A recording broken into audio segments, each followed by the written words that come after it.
Okay, Assalamualaikum warahmatullahi wabarakatuh. Salam sejahtera dan juga selamat petang kepada semua penonton-penonton dan juga follower Virusmed. Okay, jadi hari ini saya ingin mengupaslah satu topik atau satu persoalan, iaitu bolehkah bersin menyebabkan sakit belakang. Okey, jadi sebenarnya bersin memang boleh menyebabkan sakit belakang. Ini kerana apabila kita bersin, especially bila kita bersin dengan kuat, kebiasaannya badan kita ni dia akan berada dalam posisi yang tak selesa lah, di dalam posisi yang agak kekok, mana kita akan macam tersentak ke hadapan. Jadi kalau kita bersin dengan kuat secara tiba-tiba, hal ini boleh menyebabkan rasa sakit belakang. Contohnya bila kita punya otot dan juga kita punya urat tu macam dia tegang oleh kerana pergerakan tersebut lah. Okay, jadi apa punca menyebabkan bersin ni boleh menjadikan kita rasa sakit belakang? Jadi punca pertamanya ialah kita punya urat ni dan juga otot dia merasa tegang. Jadi apabila kita bersin, badan kita ni dia akan tersentak. Jadi pergerakan tersebut boleh menyebabkan kita punya otot dan juga urat ni dia menjadi tegang, dia menjadi regang, dan oleh itu otot kita ni, badan kita ni akan rasa tidak selesa dan rasa sakit.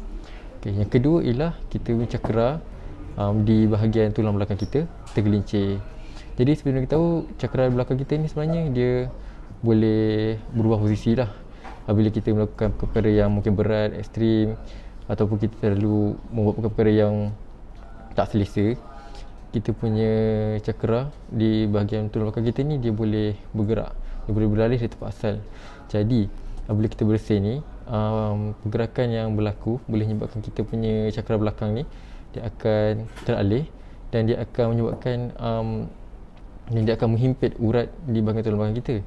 Jadi urat tersebut ni dia akan terhimpit dan menyebabkan rasa sakit lah di bahagian belakang kita. Okay, yang ketiga ialah kecederaan ataupun mengalami penyakit yang berkaitan dengan kita punya bahagian belakang badan. Contohnya mungkin kita ada penyakit tulang rapuh, kita mungkin ada kecederaan di bahagian belakang kita daripada kemalangan ataupun sukan.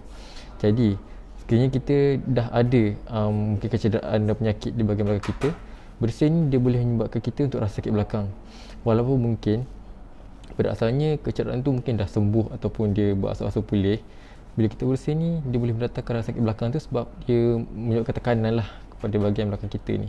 Okay, yang keempat ialah kita bersin secara kerap. Jadi contohnya lah orang yang mungkin mengalami alahan, yang ada penyakit jantung dan sesama, apabila mereka bersin secara kerap, dia boleh menyebabkan lah dia punya belakang ni menerima tekanan secara berterusan.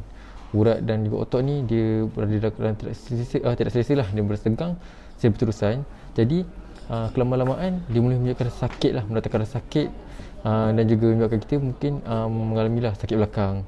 Jadi apa yang boleh kita lakukan untuk mengelakkan, untuk mengurangkan lah rasa sakit belakang ni daripada perbuatan bersin? Jadi yang pertama, kita boleh menjaga postur badan kita ketika kita bersin. Jadi contohnya apabila kita bersin, kita boleh kita boleh menegakkan badan kita lah. Kita boleh menegakkan badan kita, kita memberi sokongan lah kepada bahagian belakang kita ni. Jadi bila kita bersin ni, badan kita tidaklah orang kata tersentak dengan secara tiba-tiba. Dia berada dalam keadaan yang orang kata relax.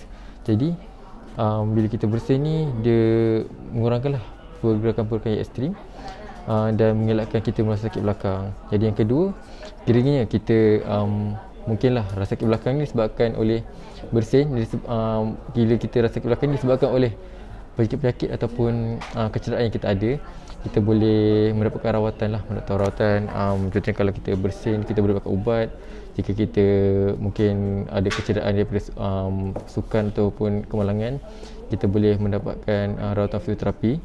Jadi sikit sebanyak usaha yang kita lakukan ni dia boleh mengurangkanlah rasa sakit belakang tu daripada bersin. Dan yang ketiga ialah kita kena banyakkan bersenam. Jadi bersenam ni antara aktiviti yang kita boleh lakukan untuk menguatkan otot belakang kita lah.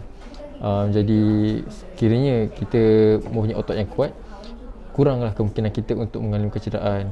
Apabila kita bersin, so otot kita ni berada dalam keadaan yang kuat lah, bukan dalam keadaan yang lemah. Jadi kepada anda di luar sana, bolehlah menggunakan, mungkinlah boleh dapat sikit sebanyak apa yang saya kongsikan pada hari ini.